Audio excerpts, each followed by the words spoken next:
21শে August Kolkata press ক্লাবে reporters and photographer association ও অলোক ফাউন্ডেশনের যৌথ উদ্যোগে অনুষ্ঠিত হল 14তম বঙ্গ শিরোমণি সম্মান প্রদান উৎসব 2024।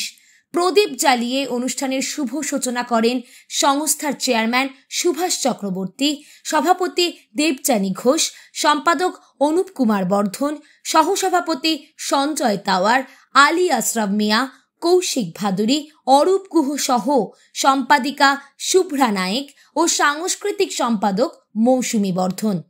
সমাজের বিভিন্ন ক্ষেত্রে স্বচেষ্টায় প্রতিষ্ঠিত ও সামাজিক চেতনা বৃদ্ধিতে যারা কাজ করে চলেছে, এদিন সেই সব ব্যক্তিত্বদের সম্মান প্রদান করা হয়। এবছরের সম্মান প্রাপকেরা হলেন শুভ্রা মণ্ডল, অপরাজিতা গাঙ্গুলি, কৌশিক ভাদুরী, অরূপ গুহ, আলী আশরাফ মিয়া যথা জালাল মিয়া, মহাশ্বেতা মুখার্জি, মেঘ সায়ন্তনী ঘোষ, শাগুফতা হানাফি, তপন জানা, ডক্টর সর্বনী চক্রবর্তী ও স্পেশাল সার্টিফিকেট রতন দলুই। সমগ্র অনুষ্ঠানটি পরিচালনায় ছিলেন অনুপ কুমার বর্ধন আর মৌসুমী বর্ধন। আমরা যে সমাজে যারা, যেটা আমাদের প্রেসিডেন্ট বলেছিল যে সমাজে যারা বঙ্গ শিরোমণি পাওয়ার যোগ্য সেই সব ব্যক্তিকে আমার সামনে তুলে ধরেছিল, তাদেরকে আমরা দিয়েছি। এবং শুধু আমরা ট্রফি দেইনি, আমরা তাদেরকে গোল্ড মেডেল দিয়েছি। তারা বলতে পারবে তারা গোল্ড মেডেলিস্ট। তারে আমরা বিভিন্ন ক্যাটাগরির উপর দিয়েছি। এবং যারা এখন যেটা বলেছিল যে আমরা ট্রান্সজেন্ডার যারা প্রথম যিনি হাইকোর্টের অ্যাডভোকেট হয়েছেন, তারাকে আমাকে এনে দিয়েছিলেন আমাদের সভাপতি দেবযানী ঘোষ। সেই অনুযায়ী তাকে দেওয়া হয়েছে। সেরকম বিখ্যাত বিখ্যাত মানুষকে দিয়েছি, মোট 11 জনকে, 10 জনকে একজন সার্টিফিকেট, দুর্বারও আছে, দুর্বারের বুকে দেওয়া হয়েছে। উদ্দেশ্য হচ্ছে যারা পিছিয়ে পড়া মানুষ, যারা নিজের বক্তব্য নিজের ভাব প্রকাশ করতে পারে না, বা তাদেরকে অনেকে একটা পিছনের দিকে ব্যাকগ্রাউন্ডে নিয়ে চলে যায়, তাদেরকে সামনের সারিতে নিয়ে এসে সম্মান দিয়ে তাদের যে স্পিরিচুয়াল পাওয়ারটা, তাদের যে ক্ষমতাটাকে বাড়িয়ে দেওয়া, তাদের বলা যে তাদের পিছনে এত বড় সংস্থাগুলো আছে। তাহলে কি হচ্ছে, তারা যদি এরকম আরো বড় হয়, এরকম বহু মানুষ ইন্সপায়ার হয়ে পাওয়ার পেয়ে সেরকম আরো অনেকে সেরকম ভাবে এগিয়ে আসবে, যাতে আমাদের সমাজে এরকম অনেক মানুষের প্রয়োজন যারা এইভাবে এগিয়ে আসুক। তাই আমরা তাদেরকে এইভাবে সম্মান জানাই, আবার সম্মান জানিয়ে আসবো।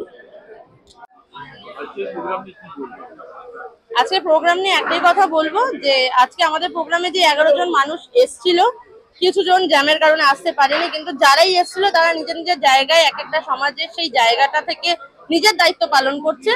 এবং রিপোর্টার ফটোগ্রাফার 14 বছর ধরে নিজের দায়িত্ব পালন করছে সমাজের জন্য। এবারেও করলো যে যারা সমাজের জন্য করছে তাদেরকে আমরা সম্মান দিতে পারছি, দেওয়ার চেষ্টা করছি। আরো পরবর্তীকালে আরো অনেক মানুষ যাদেরকে কেউ চেনে না তাদেরকে নিয়ে সম্মান দেওয়া, তাদেরকে নিয়ে কাজ করতে চাই। পরবর্তীকালে আরো কাজ করবো। তো থ্যাংক ইউ। কি বলবো,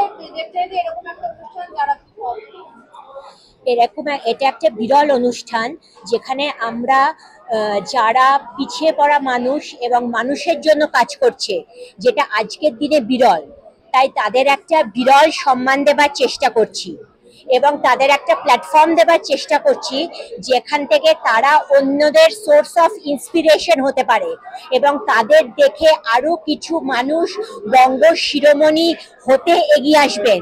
কারণ আমাদের এখন বঙ্গ শিরোমণিদের প্রয়োজন, যারা এই যে সময়ের মধ্যে দিয়ে আমরা যাচ্ছি সেই সময় থেকে আমাদের টেনে বের করবে। সেটা বের করবার জন্য যেরকম অনুপবাবু বললেন, স্পিরিচুয়াল পাওয়ার দরকার এবং প্রত্যেক মানুষের নিজের উইকনেস ঝেড়ে ফেলে নিজেদের শক্তিকে সঞ্চয় করতে হবে এবং সেটা নিজেকেই করতে হবে, ছেলে মেয়ে নির্বিশেষে। যেমন এই অনুষ্ঠানটি, এই সম্মানটি দেওয়া হয়েছে ছেলে মেয়ে, জাতি, ধর্ম, জেন্ডার নির্বিশেষে। আমরা ট্রান্সজেন্ডারদেরকেও দিয়েছি সেরকম সবাইকে প্রতিবাদ করতে হবে আজকের এই দুর্বিষহ সমাজ থেকে বেরোনোর জন্য। এবং লিডারশিপে থাকবেন বঙ্গ শিরোমণিরা, যাদের আমরা সমাজের কাছে আজকে তুলে ধরলাম, এবং তাদের যে অ্যাওয়ার্ডটা দেওয়া হলো সেটা তাদের নিজেদের ইন্সপিরেশন, এবং তারা অন্যদের যাতে ইন্সপিরেশন হয়ে উঠতে পারেন সেই জন্য। সবাইকে নমস্কার। আমার বাড়ি ত্রিপুরা থেকে এসেছি। আমাকে কলকাতার যে প্রেস ক্লাব বঙ্গ সম্মান দিয়েছে, তার জন্য তাদেরকে অনেক ধন্যবাদ। আর আমার একটা ফাউন্ডেশন আছে, আমার ফাউন্ডেশনের